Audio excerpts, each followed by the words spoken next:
I am a giant 6'3", 240-pound idiot. I think you should lose points, by the way, if you don't understand how logic works. Yes! I have no idea what I want to say. That's from Clay! I'm feeling dope and energetic. Greetings, everybody. Welcome back to Contesting the Point, the CDL news show with hot takes and hotter debates. Let me go ahead and refresh everybody on the rules for those who might have forgotten. Wait, that sound good? Sounds good. Beautiful. I've been preparing a week for this. I'm ready. Hook the nuke. First ever win. If we're using your logic for arguing back and forth, simp statistics destroy a BZ That's not keeping with my logic at all. Who knows what's going to happen? It is a scary time to be an Optic Gaming fan. Yeah. I mean, I can't see anything. I can't see it any other way, really, to be honest. Maybe this is a hard one, man. We got to tolerate it. I said that I Play thought... Play the clip. I said that I thought this team, at some point this year, was going to be the best team in the game. Can we all agree, all of us, that it is not a talent issue with the people you have on this squad? There is so much talent. You can say what you want about Cap and his performance online leading in, but the other four are superstars. Like, there's no way around that. I agree with that. They were. Championship caliber players. It has to be something internal. All that stuff we were hearing from Crim6 last year about he was babysitting the kids and TJ and Dashy weren't trying and how frustrated he was, I think some of us put it off a little bit because Crim was playing so poorly. But now I'm like, oh my God, Crim was right.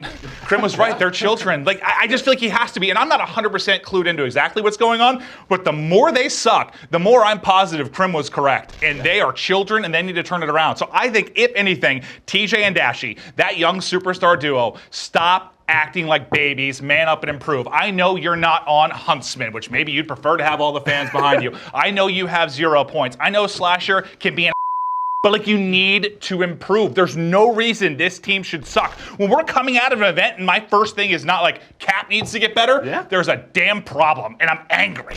My hot take for this topic is that New York can consider the Chicago home series a success. I mean, yeah, sure, they doubled their CDL points. That's amazing. What a huge success. If all the teams did that, that would be fantastic. No, it's not you won one series. No way that's like, it doesn't make any sense to me. Yes, they played against the best teams in the world or like the very top competition, but who the hell thinks winning only one series is a success? They are still there at the very bottom of the CDL points rankings. They are in a horrible spot for the rest of the year in terms of getting good seeding for champs and this and that.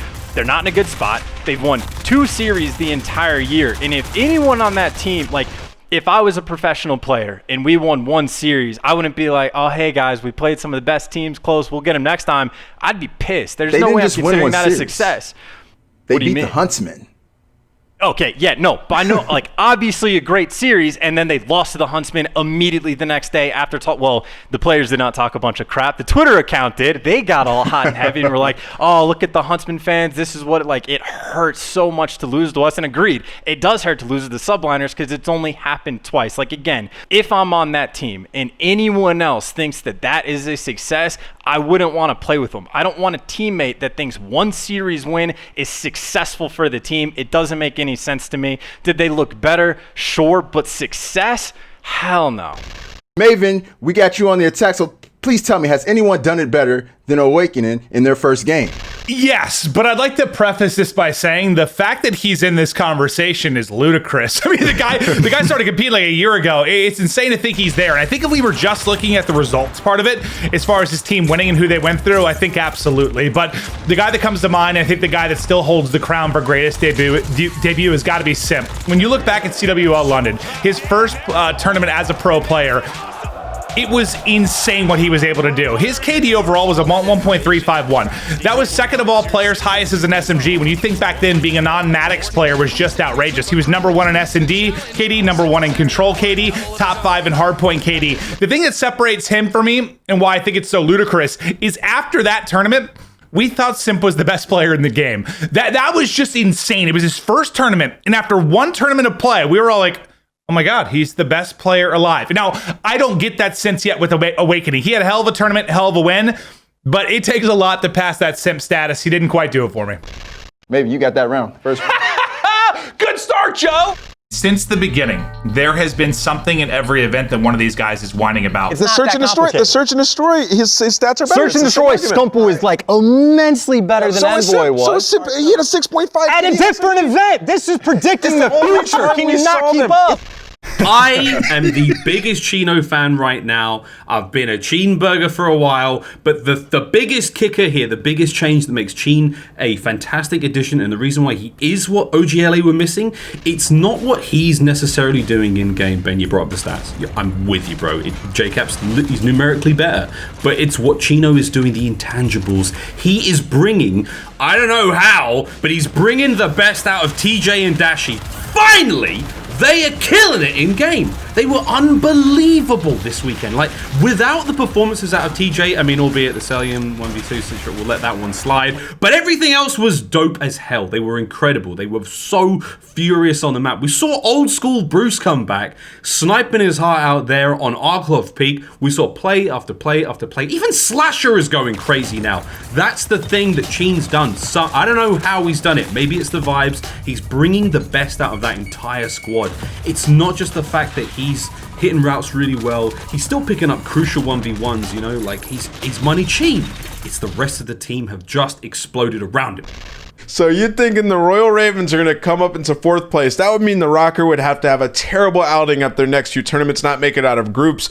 And you think that they need to stick it out and have a player just start to improve? So, like, I just don't understand your argument. It just sounds kind of hypocritical. I think that what the teams out there are struggling right now. You look at the Surge, great talent on that entire roster, completely struggling. Gunless is out there.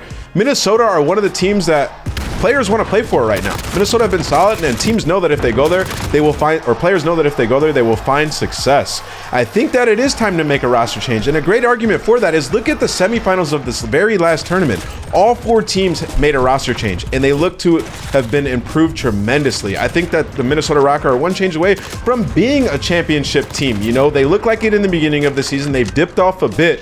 If they make that change, it might propel them forward, and if they were ever going to do it, don't do it too late. Now's the time to shop around and figure it out while you're still in that 4th place position. You've recognized that your team isn't performing that great. You can still make a change and propel yourself forward for that $2 million payday at the end of the season. I think it's time that they look around and do it while players are available. I think they can make a big change. Merc, man, what do you got to say about that, man? Defend Pharaoh on this one. All right, listen, I was very impressed with what Clint was talking about with Havoc as well, right? As you said, someone needed to step up. But Maven, let me ask you a question. Okay. When we saw this Florida team put together, the addition of Pharaoh, what did you think they were going to be successful in? Which game mode did you think they were going to be number 1 in? Well, what was going to be the their things I thought would improve best the game most mode? would probably be Slaying Power because he's so good, and then probably S&D because he's known as like the S&D phenom, yeah. Yeah, and that's not really where they showed improvement. Where did they show improvement? In Respawn. And I am going to read you some ridiculous stats from this weekend. Most domination kills, Pharaoh at 135. Most domination kills per game, 27. Most overall kills for the entire event, Pharaoh, 477. Most hardpoint kills through the entire event, Pharaoh, 305. This guy led the Respawn categories from top to bottom. And yes, we touched on main ARs. They've been leading the way. He had a 1.24 overall in a flex position, a 1.38 in the finals. The finals where they had to absolutely destroy Minnesota after that first map, and it was due to Pharaoh. This guy has brought a new mentality to this team. We heard Mox talk about it in a post-game interview. He is fired up. He has this team fired up. And by the way, he is leading the way for them in respawns. The man is doing it all. Chance, what do you have to say to the people? I never know. I have no idea. Not a clue. I hate this part. I'm going to call this one down the middle. Oh, no, that means you were up one. I feel like you guys both argued these points, both sides very good. No, but you were up one. No! Which means the winner, Yes! Smoked! Joe. You get 60 seconds, man, to go off on the golden headset.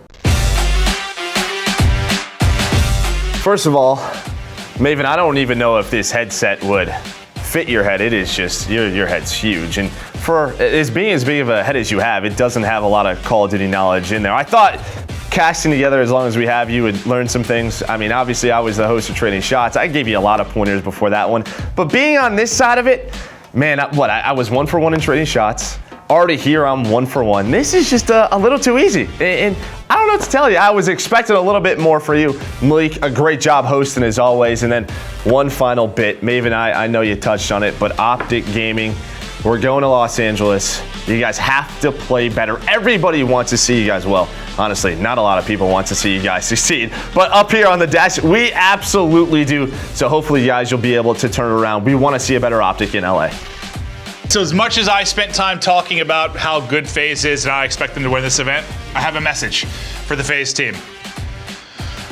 It's early, but there's potential here for something special with this team. Dynasty-like potential. You guys have so much talent. You're flawless across the board and great in every game mode.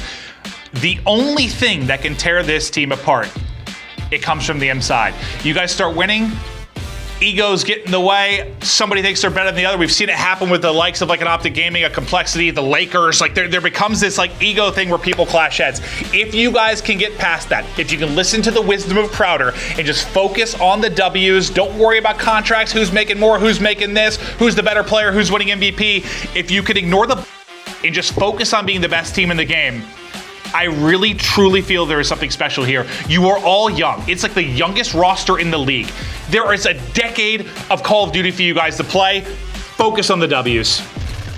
I would say this has been an interesting episode because, like, obviously the point of the show is, Malik, you're giving the hot takes, and then we're just assigned whether to attack or defend. So occasionally we have to make arguments that we don't believe, but that actually doesn't explain my hypocrisy away, and I don't quite have an answer of what it is because I actually do believe that the Ravens could be top 4. No, I'm not saying it's the most likely thing, but I do think they're strong. I do think the potential is absolutely there. So I have belief in my point I was making for point number 2, but I also believe the third thing as well. I really don't think the Rockers should make a change. I think that would be absurd if they did. Yes, there's great players out there. There is that potential, but this isn't a team where I think you mess with it. So I don't know exactly how to absolve myself of being a hypocrite for those 2 arguments, but there's something there. But either way, thought it was a good episode. I think all the teams now, I'm excited for everyone because everyone's starting to look better. Outside of the teams at the very bottom, the competition is on point right now in the CDL. It seems like the COVID era, definitely we've taken some hits. It's been a little bit sloppy, but it seems like we're starting to get into the swing of things as a league, and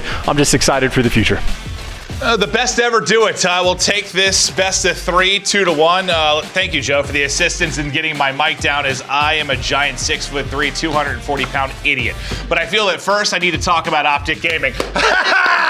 You guys are alive! Dashy with the MP5 finally looking twisted on the map. JCap, you didn't suck. I saw you snapping, hitting some shots. The movement was on point.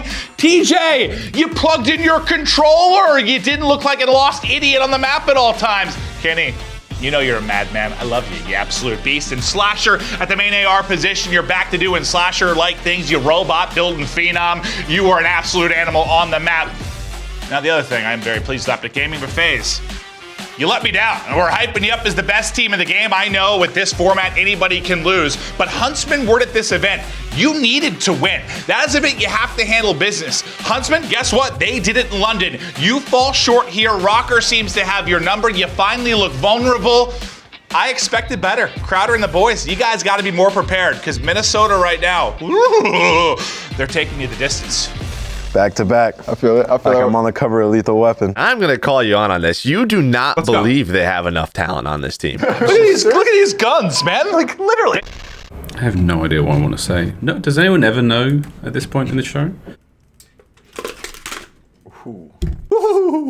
That's a hot take. That's a hot take. Chance, you are the winner of our Astro Listen Up moment this week. A champion once again. Do you have anything you would like to say to the people? I am over the moon. I'm going to make sure I go call my mom and tell her the good news. This weekend is the Paris Home Series, where we'll see Atlanta face the Dallas... Oh, I almost said the Dallas Fuel. Wrong, eSport.